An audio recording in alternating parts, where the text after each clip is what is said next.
Doctor, were you contacted by the Ocean County Prosecutor's Office in regard to the decedent, Corey Micciolo? Yes. And can you tell the jurors why you were contacted?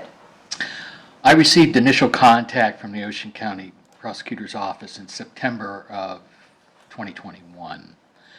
They asked me to review material related to the death of Corey Micciolo with an eye toward rendering an opinion as to cause and manner of death. Now, Doctor, did you prepare reports in regard to your findings and opinions regarding this matter? I did. Your Honor, if I may approach counsel? Yes.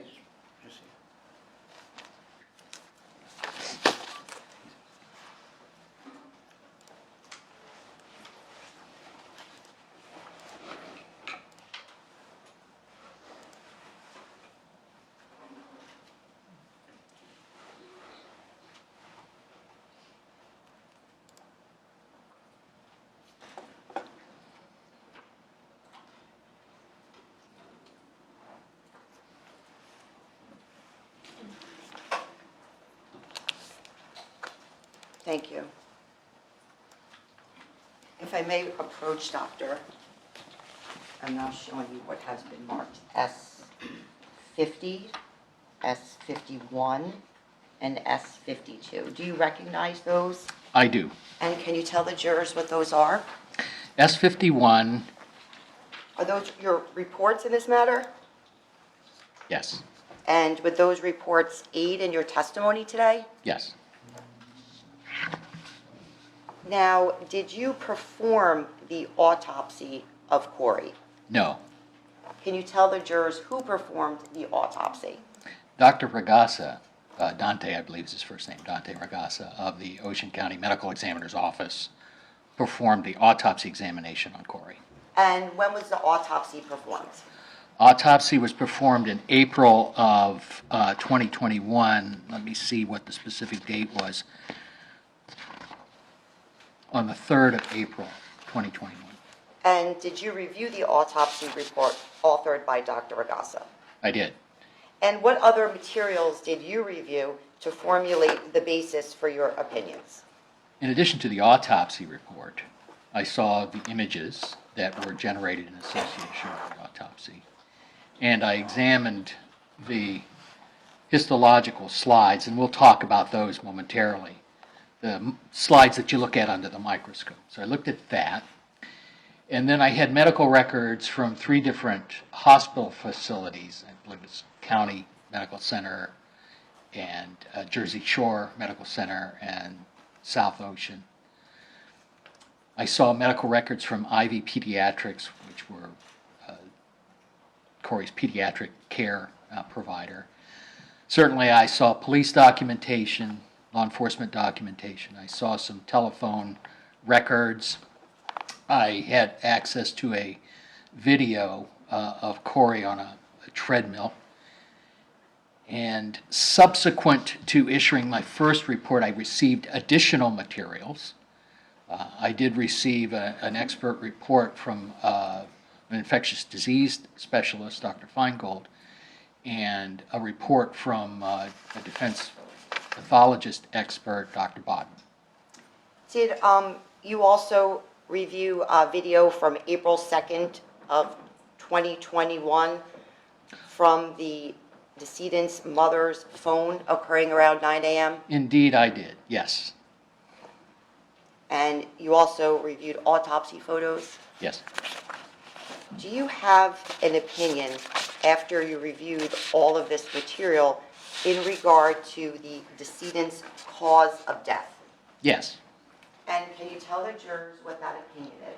I'm simply going to quote from my report, because it's a mouthful, and we'll break it down. But Corey died of blunt impact injuries of the chest and abdomen, with laceration of the heart, left pulmonary contusion, and laceration and contusion of the liver. And can you explain to the jurors, when you say cause of death, what does that mean? Cause of death is, it sounds simple enough, but it's something that's very specific. Cause of death is the disease or injury or combination of those things that initiates what's ultimately a lethal train of events, and without which death would not have occurred. So there are many, many, many causes of death. And what about blunt force trauma? Can you explain to the jurors what that means? In forensic pathology, there are various kinds of external forces that can act on the body. There could be penetrating trauma, such as that from gunshot wounds or stab wounds, or there can be blunt impact injury. And in that situation, you have force applied to the body over a much broader area than a single bullet or blade would cause. That blunt impact could be a small area or a large area, but it produces a different kind of injury than penetrating trauma does. And the kinds of injuries associated with blunt impact include contusions or bruising of the skin or internal organs, lacerations, tearing of tissue because of the result of the blunt force applied to it, or fracture of bone. And what affects blunt force trauma and the impact on the body? Well, the impact can be anything from minor to life-threatening. If you get up in the middle of the night in a strange hotel room and hit your shin against a nightstand, that may raise a contusion. But all that is bleeding under the surface of the skin, and that will resolve over time, and that will be fine. If you were to fall against that nightstand, you might sustain a laceration of your scalp. That may require stitches, but likewise you would recover from that.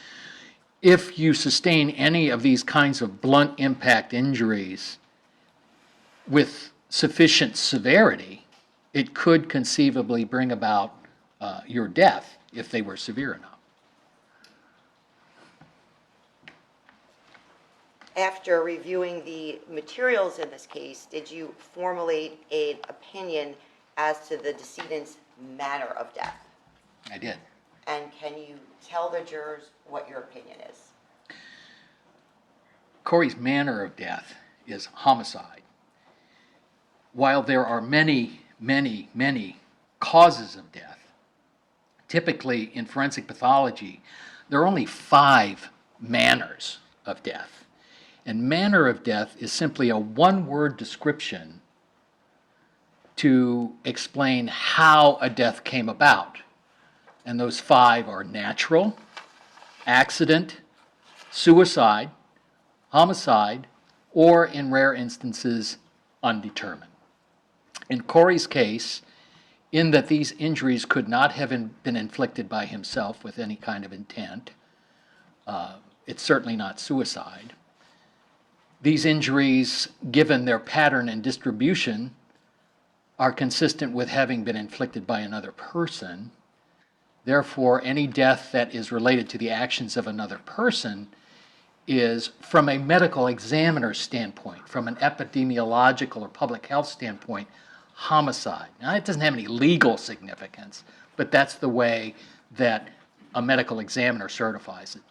So Corey's death was at the hands of another person, therefore it is a homicide. Does a case histology impact the determination of manner of death? Well, it can in certain instances. If you have a gunshot wound to the head with a perforation of the skull and brain, histology or examining tissue under the microscope doesn't add a whole lot. But in a case like this, certainly the examination of the tissues under the microscope was helpful in reaching my conclusions. Did you make any findings regarding Corey's medical records from Southern Ocean Medical Center on April 2nd of 2021? And I'm going to ask you to clarify that a little bit because I'm not entirely certain what the question is. Did you review the medical records from Southern Ocean Medical Center on April 2nd of 2021? Yes, I reviewed those records from April 2nd. And can you tell the jurors if that helped to formulate your opinion as to cause and manner of death? It did, yes. And can you explain why? Well, Corey presented to Southern Ocean at around 3 o'clock. At that point, he was already in serious medical condition. He was ashen, gray, in a shock-like state, and was fairly medically unstable. There was an attempt to make an assessment as to what might have been going on with him by doing a CT scan, and he got worse in the CT scanner to the point where he underwent a cardiac arrest. And doctor, did you review any blood work from that hospital? Yes. And did that impact your conclusions? Yes. And what about any post-mortem CT scans? He had a postmortem CT scan. I don't find those of particular value, certainly compared to an autopsy, as to determining cause and manner of death. But I did see that there was a postmortem CT scan, and I looked at its result. Did you review the medical records from Jersey Shore Medical Center the evening of April 1st of 2021? I did. And can you tell the jurors about that? Well, that particular visit was at the end of a sequence of events wherein Corey initially was seen by his pediatrician. There were some concerns about these bruises that Corey had as to whether or not this represented some mistreatment or child abuse. So Corey was referred to the emergency room, and I believe Corey and his mom went to one, but then they went to Jersey Shore after that. At that examination, he had a physical done, and they documented the various bruises that he had on different parts of his body, none of which were life-threatening. His clinical status at the time was perfectly stable. He was normal. He was conversational. He spoke with the doctor. He gave history. He made some disclosures. They also did some blood work and an x-ray of his chest, and all of that was completely normal. Did you review the findings from Dr. Ragassa's autopsy performed on April 3rd of 2021? I did. And can you tell the jurors what Dr. Ragassa's findings were? So Dr. Ragassa received, the body was taken to the medical examiner's office, I believe, the night before, but Dr. Ragassa performed his examination on the 3rd and documented all of the bruises or contusions that were on various aspects of Corey's body. Those were the primary external findings that he had.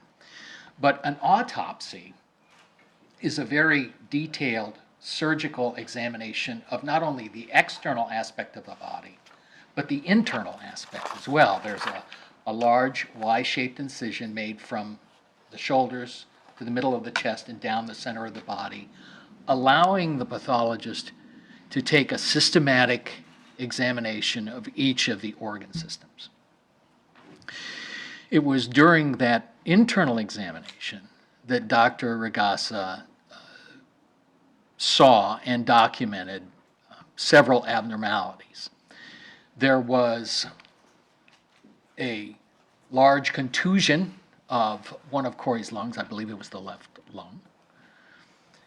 Examination of Corey's heart externally didn't show anything, but on the internal examination of the heart, after the heart was opened to reveal the chambers of the heart, a laceration or tear in the tissue was revealed near the apex, or the tip of the heart, on the inside wall of the heart.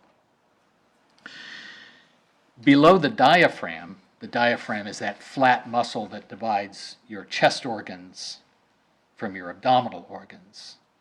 Below the diaphragm, on the right side where the liver lives, there were two injuries that he documented. There was a laceration or tear in the liver tissue on the right edge, the right lateral aspect of the liver, and there was also a contusion or bleeding underneath the capsule of the liver on the front edge of the liver.